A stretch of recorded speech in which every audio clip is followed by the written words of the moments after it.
oh, hey, I see you. You're doing your best and you're trying hard and it matters. And be encouraged. God's with you, not against you. He's for you. And every single thing you do to every single person, whether anybody sees it or not, is eternally significant. Keep it up. This is the L3 Leadership Podcast, episode number 229.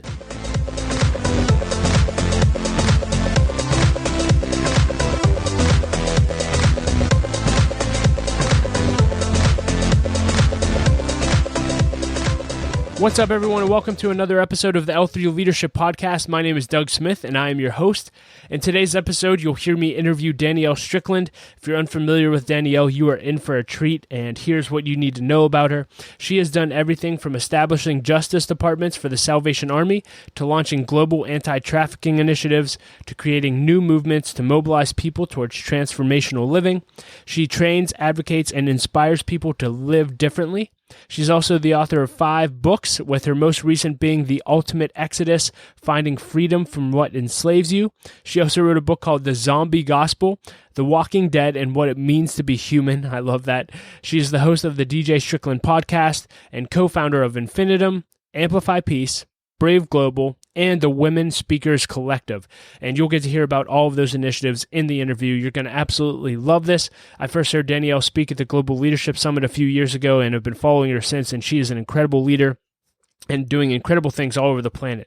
And so if you're not currently following her, I can't encourage you enough to connect with her after you listen to this interview. But before we dive into that, just a quick announcement. We officially have a date for our L3 one-day conference in 2020. It's going to be Friday, March 13th, 2020, right here in Pittsburgh, Pennsylvania. And we've listened to all the feedback we got from our first conference, and we are committing to making this year's conference 10 times better than our first conference. And so make sure you save the date, plan on bringing your team, and if you're not signed up for our email list, on our website, make sure you sign up for that so you can get up-to-date details of the conference coming up. Again, that's Friday, March 13th, 2020 here in Pittsburgh, Pennsylvania. Save the date, L3 One Day 2020. Let's go. That's it. With that being said, let's dive right into the interview, and I'll be back at the end with a few announcements. Well, Danielle, thank you so much for being willing to do this interview. And why don't we just start off with you just telling us a little bit about who you are and what you do? Yeah. So I'm Danielle Strickland. I'm a speaker, a writer, a leader, a justice advocate. And I spent 22 years with the Salvation Army doing various, mostly church planting and social justice work. And that's kind of who I am. I'm a mother. I've got 3 sons, 17, 9, and 7. So it's a party all the time. And a husband, Stephen Court. He's an amazing leader as well, currently still in the Salvation Army. That's great. So I'm curious about the Salvation Army. Can you talk a little bit about how you even got into that? I've never heard you speak on that, but how did you start that work?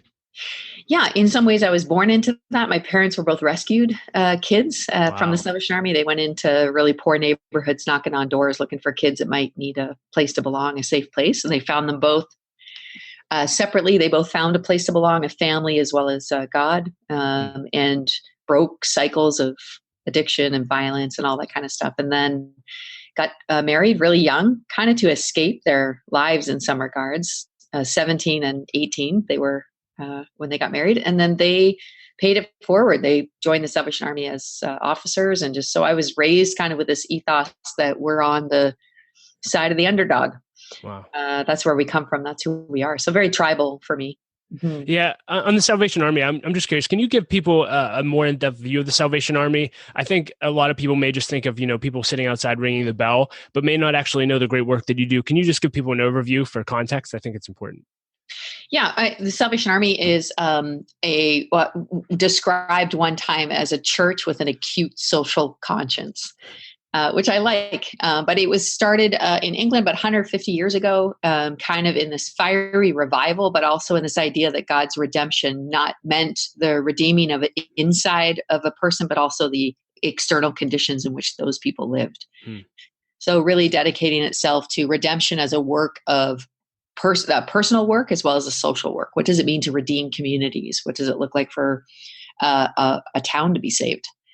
And to change sort of not only just like people doing terrible things or tragic things or sinful things, but also how do we change systemic systems of injustice? And so it's a beautiful So they do treatment centers and they do back to work programs and they run thrift stores. I think the largest recycling operation in North America is the Salvation Army, actually, through its store, which then funds their addiction centers. And then all the guys in addiction, they work in the recycling projects as back to work sort of strategies, to homeless shelters, to food banks, to whatever the local need is in whatever neighborhood it's in. So it's in 130 countries around the world. Wow. 2 million soldiers. So soldiers are kind of what we call militant members. So they're members, but it's kind of, there's this expectation that they're involved, not just spectating. Yeah. Does that help? Yeah, no, thanks. That enlightened me as well. So, it was, as I did research for the interview, I love on your about page, you had this quote, and I just want to hear you talk more about it, but it said, "Be ordinary and let God make it sacred." And I'm just curious what that means to you. Yeah, I think we sometimes try too hard to be, special.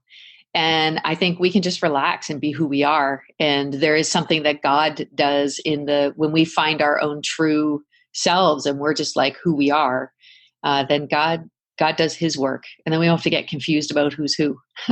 Yeah. So be yourself, be ordinary. Like don't try too hard. And not in a way like don't resign to like terrible things, but just be yourself. There's no secret sauce. Yeah. Well, I don't know if I'm asking you for secret sauce, but I do want to hear you talk a little bit about your spiritual walk and what that looks like.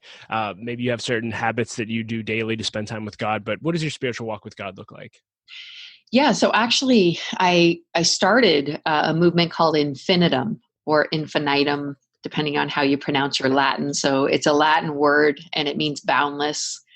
And it's really, the whole thing is what I do to deepen my own spiritual life.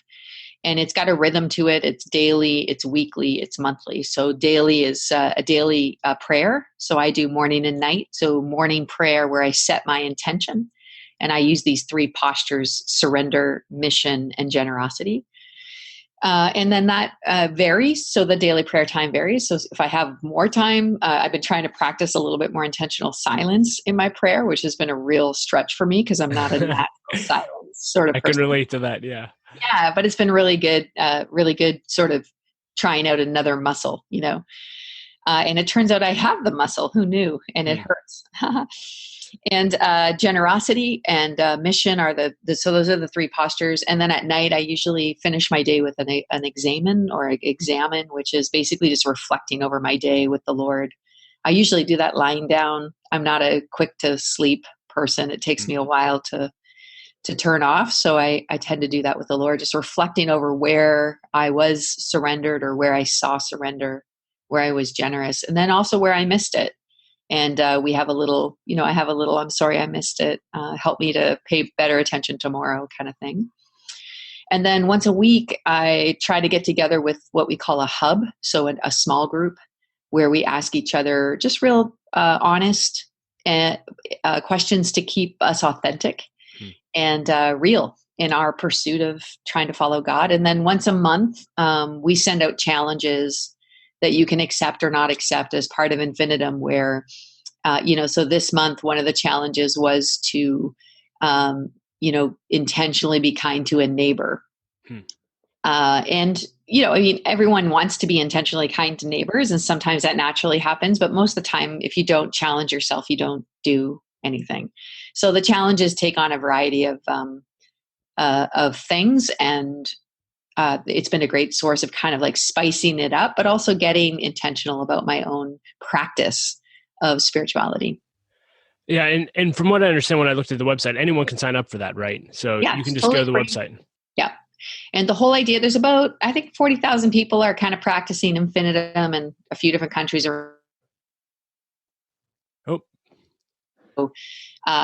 whole idea is if it's helpful for people, if people really want to know how to deepen their spiritual life, no matter where, or even just begin walking with Jesus in an intentional way.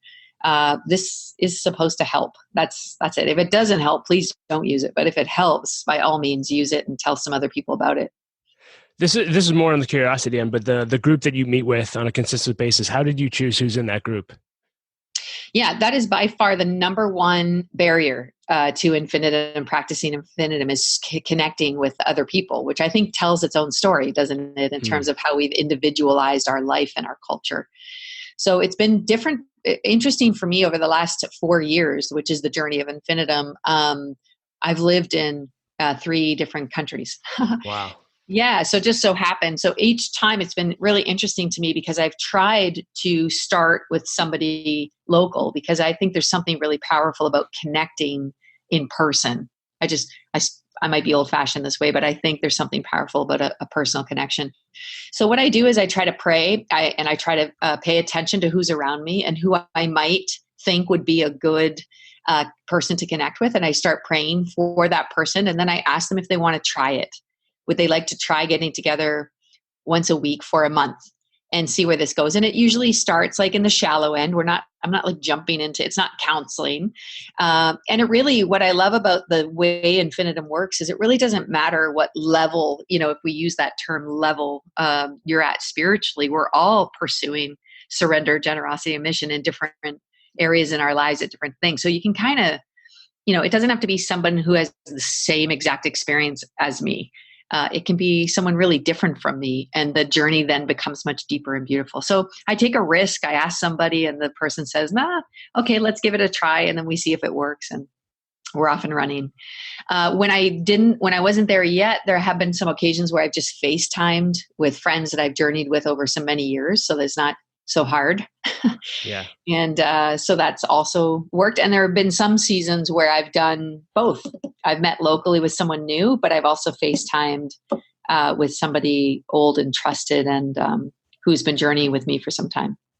Thanks for sharing that. Yeah. You're obviously very driven. You mentioned how sometimes it was hard for you to get quiet. I'm just curious. I read somewhere that you wrote that you like to set a pace that is in keeping with God's timing and grace. And I'm just curious, given your drive as a leader, how do you do that? And how do you try to set your pace and make sure that you're not getting ahead of God, not getting behind him, etc.? Yeah, I think this is probably the trickiest thing ever. If I ever figure it out, I'll let you know. I think we're all beginners of this because I think there are so many drivers in our life. But I'd say there's a few things I pay attention to. One is rhythm. So I'm a runner. I have been a runner over the years. And then I got injured for a while and I couldn't run. And so it was a really interesting thing to think about, like when you're out of rhythm, right? Like when your body's hurting or your foot's hurting and you're just ignoring it because you're like, I got to get my run in. And then you're sorry about it later because it derailed you for the longer haul. So there's some things like just paying attention to red flags in your life, your own behaviors, your own mindset.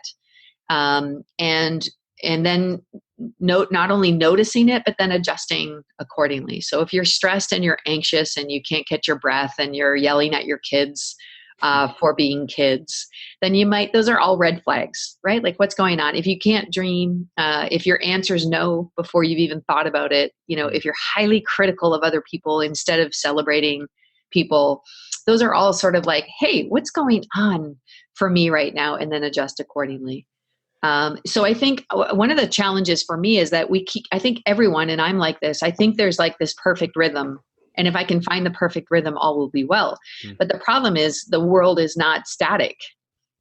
It's dynamic. So I'm in different seasons. My kids are at different ages. My relationships are in different places. I'm in different countries. Like everything's changing. So where this becomes tricky is we want this answer. Here's the schedule that will maximize your result. Like, we're desperate for these things. Right. But the truth is it's a journey of discernment. And the discernment is about what season you're in. The discernment is about what you need. The discernment is about what God's telling you to do, where God's challenging you. The discernment is what your family needs right now. The discernment is what's going on and what opportunities are God giving you at this moment. So I think that's the problem, is the answer is way more complex than we want it to be. We just here are the 7 steps to super successful living. And if only it was that easy, Yeah.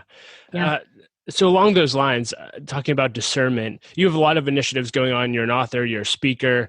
And I'm just curious, we live in a world where entrepreneurship's the cool thing. Everyone wants to start a new business. Everyone wants to plant a church. Everyone wants to do all of these things. And I'm just curious, as opportunities and ideas come your way, how do you discern what to pursue and what not to? Because it's been amazing what you've been able to do. I forget where I read it, but it was like one conversation led to this whole initiative. I mean, anyway. It was a story of one of your initiatives, but I'm just curious how you process starting. Yeah. So I have this, I kind of got a strategy of like, I also have thousands of ideas every day. And I kind of do the whole, like, throw it up on the wall strategy and like see what sticks. And how I usually do that, even internally, even in my own mind, I'll be like, hey, yeah, that's a nice idea. And then see if it comes up again. So sort of some of those, I have a friend who doesn't buy anything unless they buy it twice. So they'll buy something and then take it back.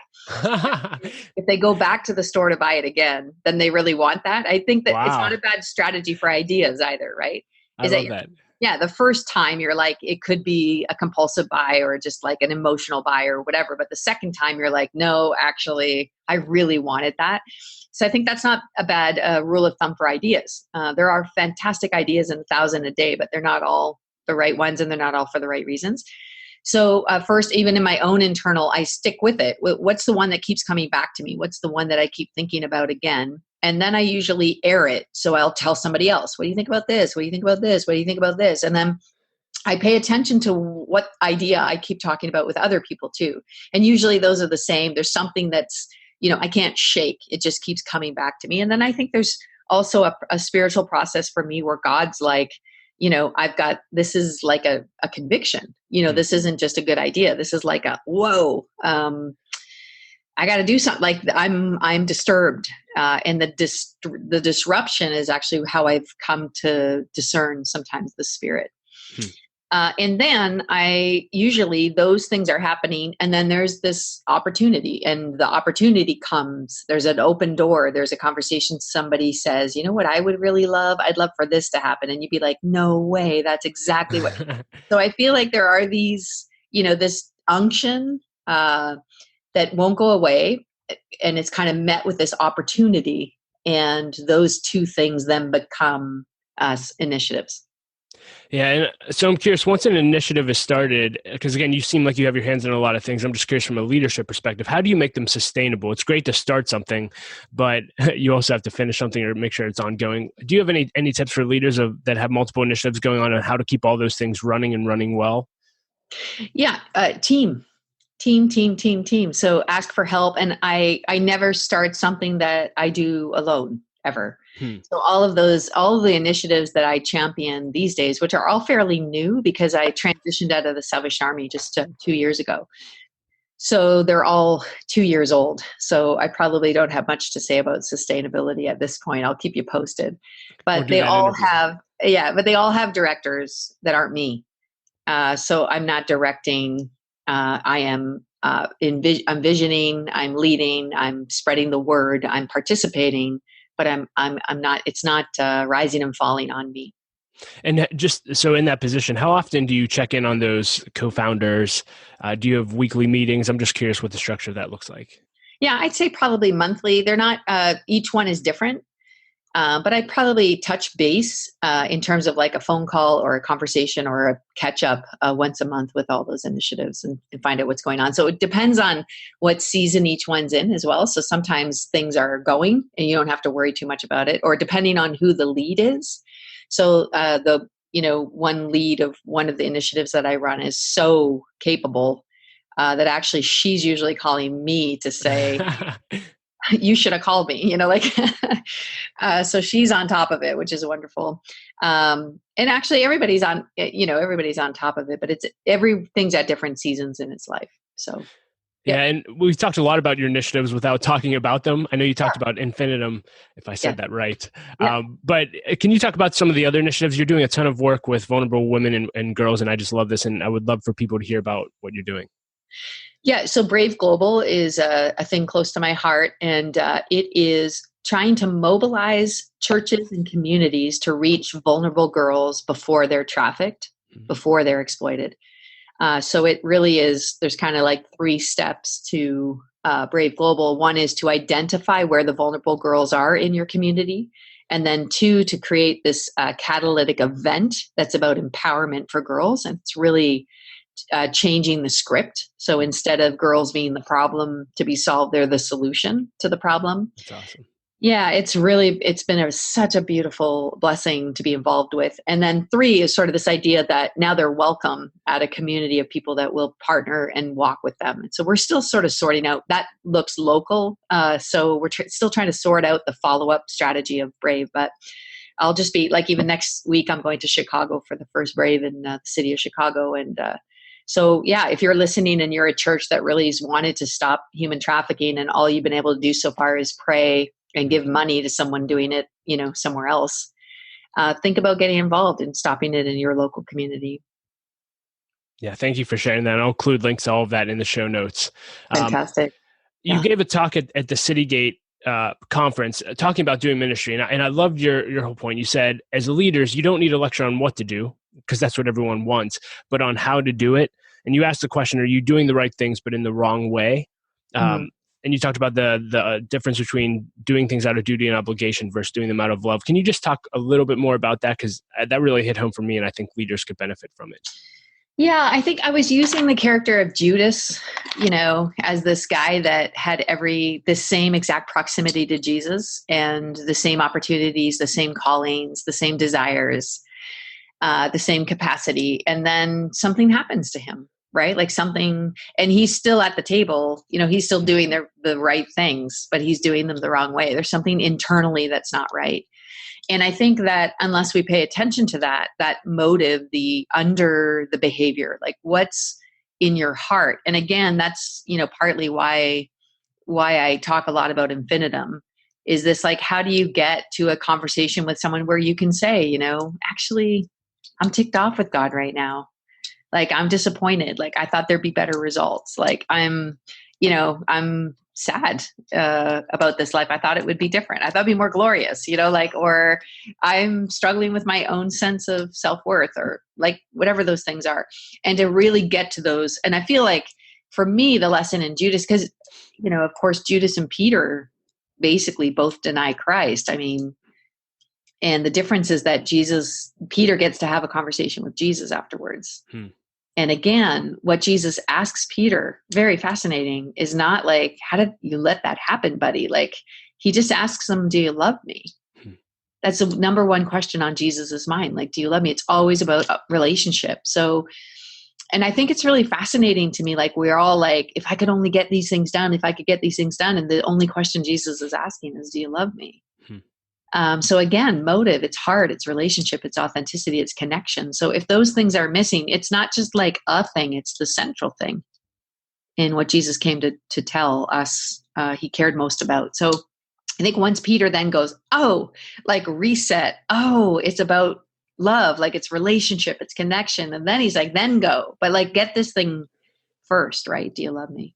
So I think there's something to be learned. So instead of distancing ourselves from people like Judas and sort of going like, I have nothing to relate to Judas about. It's about getting honest and saying, actually, we're all potentially Judases if we're not paying attention to the deeper motive of our lives. That's so good. Thank you for sharing that. Another thing, there's so much I want to ask you. Another thing when I was researching you is that you have a passion for peacemaking. And I thought this was very fascinating. I mean, I think we live in a culture where there couldn't be a more important skill to learn. And yet I don't see it being taught anywhere. Can you just talk about why peacemaking is important? I love the 7 postures you had on the website and maybe what you're doing to teach people peacemaking. Yeah, I agree with you. I think peacemaking is the most important and highly neglected thing going on in the world right now, as we see divisions, and not just like global proportions, which we're seeing conflict like raging out of control, nations really just on the brink of war almost all the time, but also just in public discourse even. Like, we can't even have conversations where we disagree with each other without vilifying each other and it turning into sort of these terrible, tragic, hurtful things. So even in communities, I think we're leaning towards isolation and defensiveness, which then fuels, conflict and fear. So peacemaking is the opposite of those things. It's leaning forward. It's saying, I want to understand. And it's, Jesus says, blessed are the peacemakers, for they'll be called children of God. So I think there's something, this is one of his beatitudes. It's kind of the posture by which we can enter into being like Jesus on the earth, is by being peacemakers. And what does that mean? I think for many, many, many years, a lot of people think peacemakers are passive. And more, I think, in our minds, when we think peacemaking, we think about peacekeeping, like don't disturb anything. But what I like to tell people is think about what comes to your mind when you think of troublemaker. Because it's more like that, except now insert peace. So a peacemaker is someone who stirs up peace, not the absence of conflict, but the presence of beauty and justice and right relationships in the world. So what does that look like in your neighborhood? What does your neighborhood look like if it was right and good and true and just?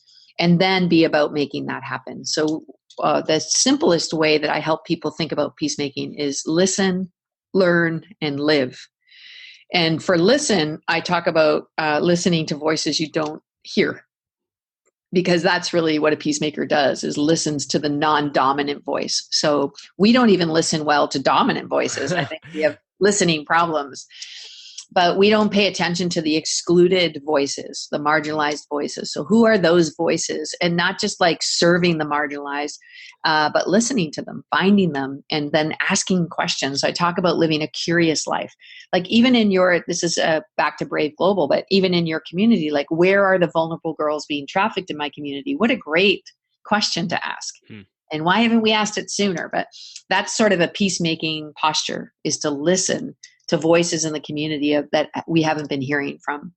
And then learn, which is this posture again of saying like there might be a better way and we haven't found it yet. And there will be lots to learn if you listen well to the voices that you haven't normally heard. And that's one of the things that happens with peacemaking, or even in your own situation, working with marginalized people. You probably learn more working with marginalized people than like ever before in your whole life. Yeah.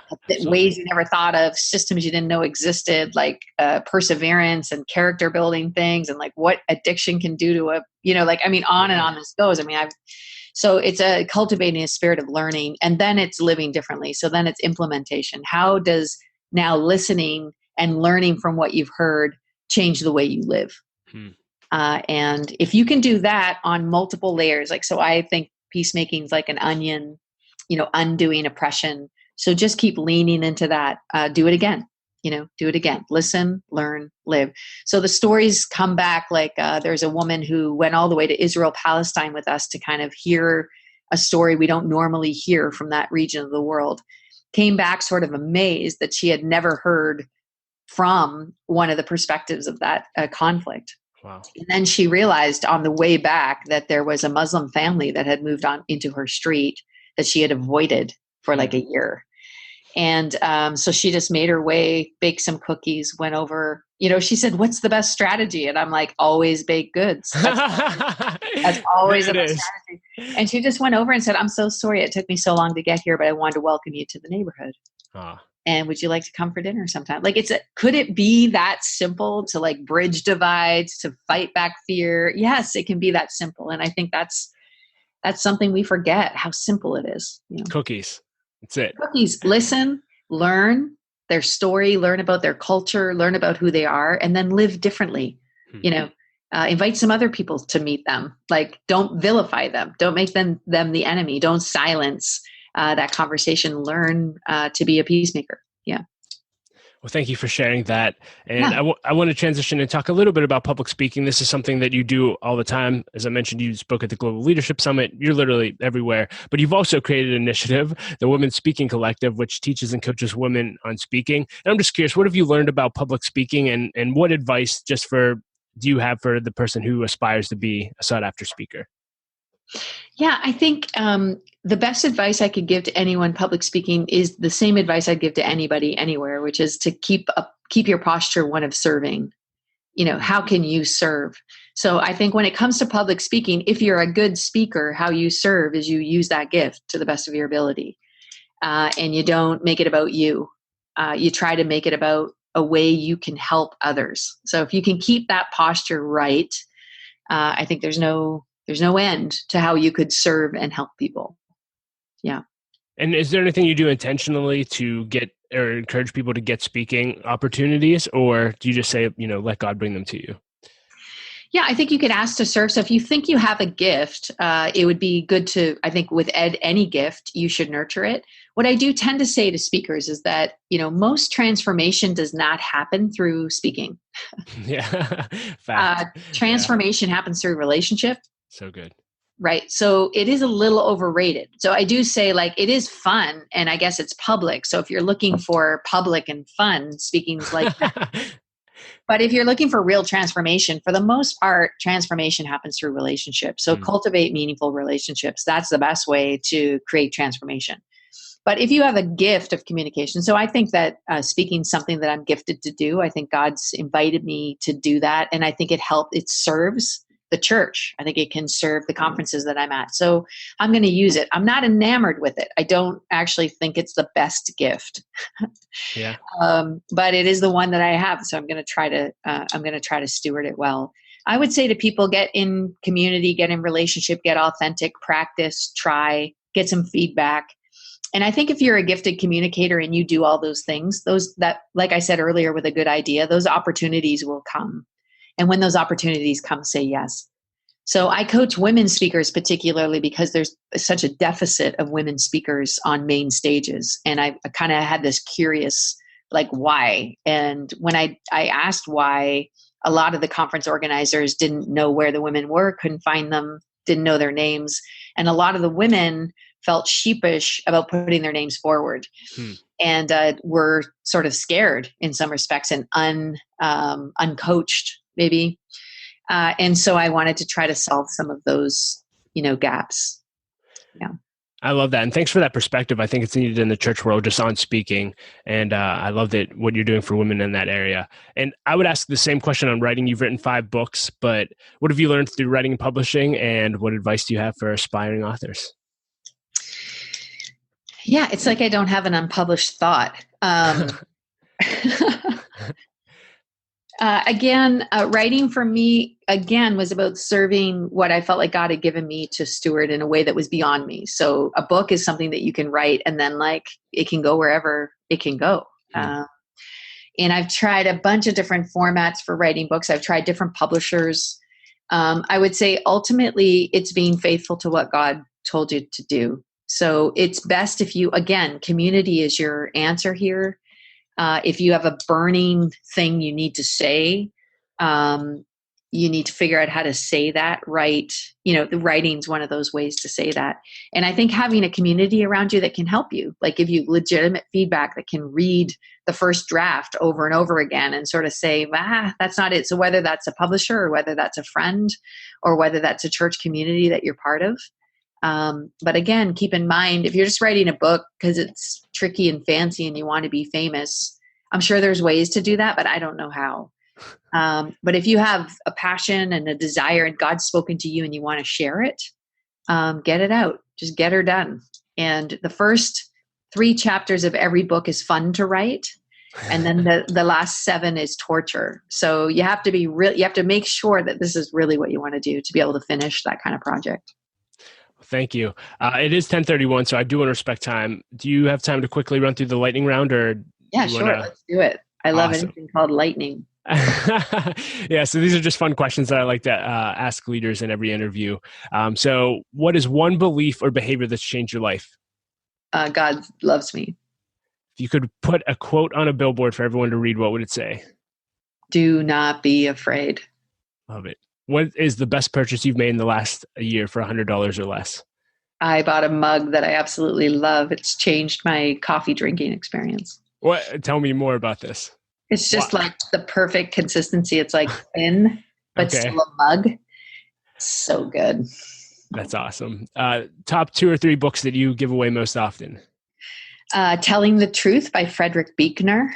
If you're a preacher or a speaker, this is an essential reading. I used to read that book once a year for many, many years. I absolutely love it. It's beautiful, deep, tragic, glorious, funny.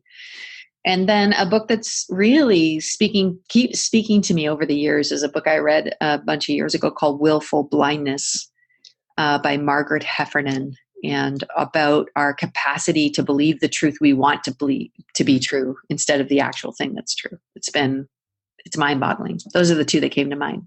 Wow. If you listen to podcasts, what are the top 2 or 3 you'd recommend?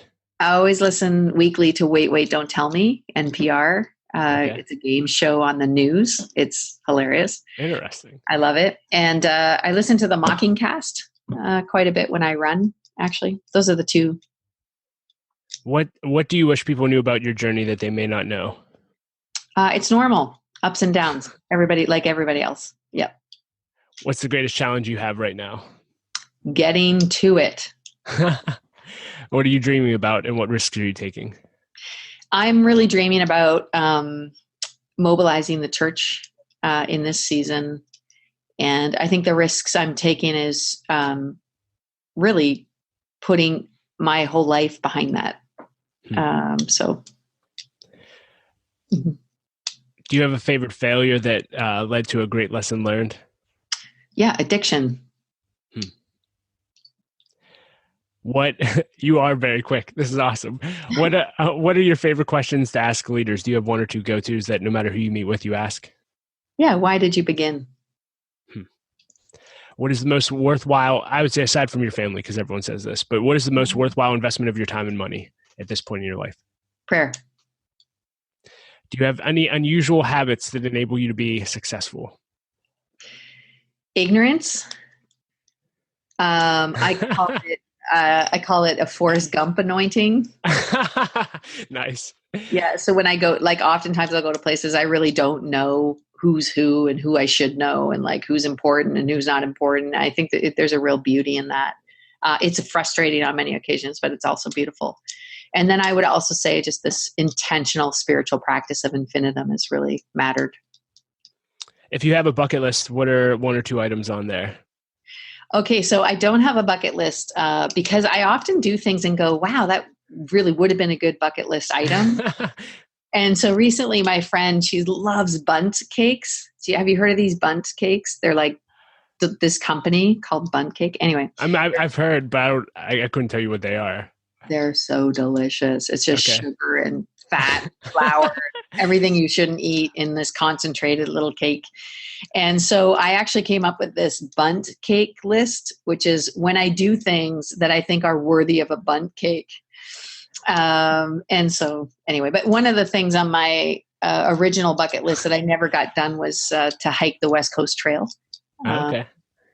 That's pretty much the only thing on there, I think, that's left. So you don't have a bucket list, you have a bundt cake list.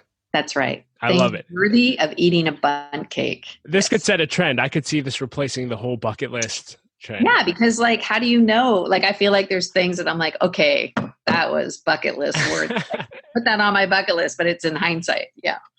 It's amazing. Mm-hmm. If you could have coffee with your 20-year-old self, what would you tell her? Don't be afraid and be real. One day looking back at the end of your life, what do you want to be remembered for? She did the best she could. And what are you currently working on? I know we've talked a lot about this, but any other ways our audience can connect with you and serve what you're doing? Yeah, look, I'm doing a 2-day Infinitum retreat at the end of September 30th, October 1st for leaders. So if anybody wanted to come find out more, not only about how Infinitum works for your own cultivating a life of authenticity and depth, but how it could work for the people you lead, you're cordially invited.